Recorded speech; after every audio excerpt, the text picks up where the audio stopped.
Survive the Run by Fernanda Beziaco Wilt. She would wake up every day at the same time, normally before dawn. She liked the morning darkness and being able to see the sunrise from the bus.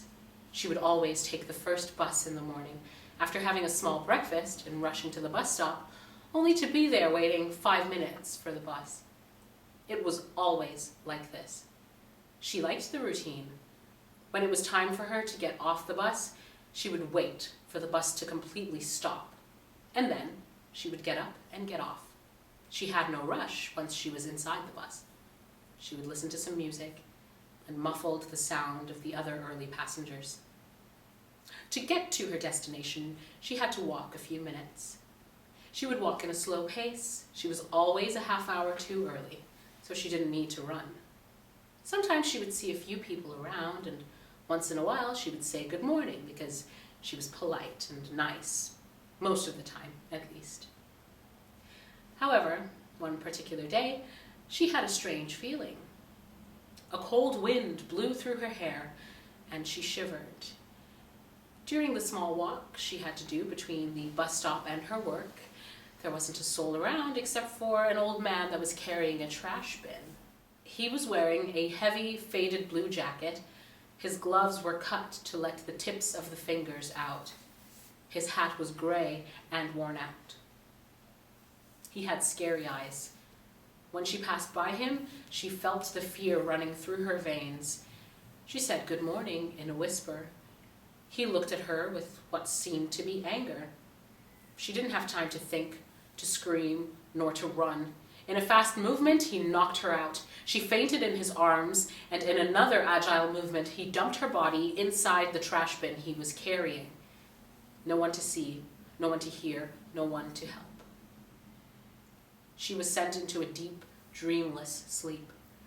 He continued his routine, dragging the bin around till the dump area. There, he removed all the trash he had put on top of her. Then he took her out, still fainted. He put her over his shoulder as if she were a bag of potatoes. Then he walked to his truck and placed her most delicately in the back. He covered her with an old army green blanket. He also put some of his heavy toolboxes on each side of the blanket so it would be very hard for her to move if she woke up. He drove her to his house, got some stuff he needed. Then he went back to the car and drove more. She woke up. She woke up while he was driving. Her head was covered, but she could hear everything outside. She could see shadows changing. She could not speak or move at this point. Her head seemed so heavy. Her body felt so sore. Little by little, she started to realize the meaning of the sounds. And now she could also sense smells. She could smell the trees near a pond. She could hear birds and leaves being stepped on by little squirrels. Suddenly the car stopped.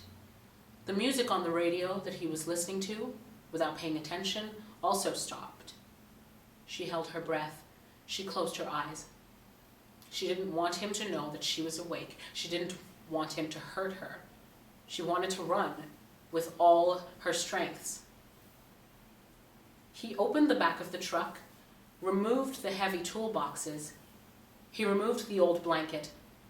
She thought she was going to be the next, but first he took her shoes off. She told herself not to kick him. His touch was making her sick. After taking her shoes off, he walked away from the truck. He had the stuff he got from his house with him now. He walked for a few minutes. She couldn't hear him anymore. She took a very tiny pick around. She crawled out of the truck, not making any noise. She couldn't see him. The light snow on the road was a shock on her skin. She started walking very slowly, fearing he would hear her. After a few seconds, feeling safe enough, she ran. She ran. She ran. She ran as much as she could. Her feet were so cold that they felt like burning. Soon they would be bleeding. She ran. She didn't know where she was or where she was running to, but she knew she had to run. She just had to. The landscape had changed. The sunset was giving a pinkish color to the skies. The sun was fading away. She would not look over her shoulder. She was afraid to look back. She just wanted to run straight to the sunset, to the light, away from the night, away from the darkness. Her running felt like an eternity.